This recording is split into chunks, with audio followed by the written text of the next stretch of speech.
ಆಗಿದೆ, ಹಿಂದಿನ ಅವಧಿಯಲ್ಲಿದ್ದ ಸಂಸದರು ಸಾಕಷ್ಟು ಅಭಿವೃದ್ಧಿ ಕಾರ್ಯಗಳನ್ನು ಮಾಡಿದ್ದಾರೆ ಇತ್ಯಾದಿ ಇತ್ಯಾದಿ. ಬಟ್ ಈಗಲೂ ಕೂಡ ಚಾಮರಾಜನಗರ ಅಂದರೆ ನಮಗೆ ನೆನಪಾಗೋದು ಕೊರೋನಾ ಸಂದರ್ಭದಲ್ಲಾದ ಆಕ್ಸಿಜನ್ ದುರಂತ.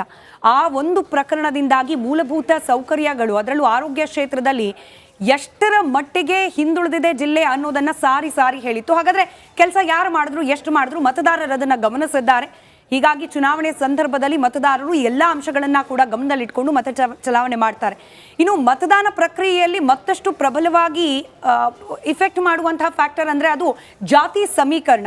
ಹಾಗಾದ್ರೆ ಚಾಮರಾಜನಗರ ಲೋಕಸಭಾ ಕ್ಷೇತ್ರ ವ್ಯಾಪ್ತಿಯಲ್ಲಿ ಯಾವ ರೀತಿ ಇದೆ ಜಾತಿ ಲೆಕ್ಕಾಚಾರ ಅನ್ನೋದನ್ನ ಕೂಡ ನಾವು ಗಮನಿಸ್ಬಿಡೋಣ. ವರ್ಕೌಟ್ ಆಗತ್ತಾ ಈ ಸೋಷಿಯಲ್ ಎಂಜಿನಿಯರಿಂಗ್ ನ ಲೆಕ್ಕಾಚಾರಗಳು?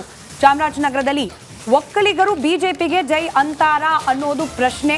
ಕಳೆದ ವಿಧಾನಸಭಾ ಚುನಾವಣೆ ಸಂದರ್ಭದಲ್ಲಿ ಒಂದಷ್ಟು ಅಟ್ಲೀಸ್ಟ್ 5 to 6% ಆಫ್ ಒಕ್ಕಲಿಗ ಮತಗಳು ಕಾಂಗ್ರೆಸ್ ಪಕ್ಷದ ಕಡೆಗೆ ಹೋಗಿತ್ತು, ಡಿ.ಕೆ. ಶಿವಕುಮಾರ್ ಫ್ಯಾಕ್ಟರಿಯಿಂದ ಅನ್ನೋ ಮಾತಿದೆ. ಹೀಗಾಗಿ ಆ ಒಂದು ಮತವನ್ನ ಮತ್ತೆ ವಾಪಸ್ ಸೆಳೆಯುವಲ್ಲಿ ಸಫಲರ ಆಗ್ತಾರಾ ಬಿಜೆಪಿ ಅವರು ಅನ್ನೋದು. ಇನ್ನು ಜಾತಿ ಲೆಕ್ಕಾಚಾರವನ್ನ ಗಮನಿಸ್ತಾ ಇದ್ದೀರಿ ಸ್ಕ್ರೀನ್ ನಲ್ಲಿ. ಇಲ್ಲಿ ಪ್ರಮುಖ ಸಮುದಾಯ ಅಂತ ಹೇಳಿ ಗುರುತಿಸಿಕೊಳ್ಳೋದು ಎಸ್ಸಿ, ಎಡ ಹಾಗೆ ಬಲ ಪಂಗಡ.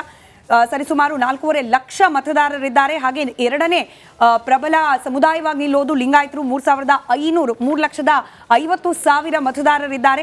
ಎಸ್ಟಿ 2,50,000, ಉಪ್ಪಾರ 2 ಲಕ್ಷ, ಕುರುಬ 1.20 ಲಕ್ಷ, ಒಕ್ಕಲಿಗರು 1.50 ಲಕ್ಷ, ಹಾಗೆ ಮುಸಲ್ಮಾನರು 80,000. ಹೀಗೆ ಒಟ್ಟು 17,50,000 ಮತದಾರರು. ಟಫ್ ಕಾಂಪಿಟೇಷನ್ ಅಂತೂ ಇದ್ದೇ ಇದೆ. ಕಳೆದ ಬಾರಿ ನಾನು ಮತ್ತೆ ಹೇಳ್ತಿರೋ ಹಾಗೆ ಬಹಳ ಕಡಿಮೆ ಅಂತರದಿಂದ ಗೆಲುವನ್ನ ಸಂಪಾದಿಸಿದ್ರು ಬಿಜೆಪಿಯ ಅಭ್ಯರ್ಥಿಯಾಗಿ ಕಣಕ್ಕಿಳಿದಿದ್ದ ಶ್ರೀನಿವಾಸ್ ಪ್ರಸಾದ್ ಅವರು.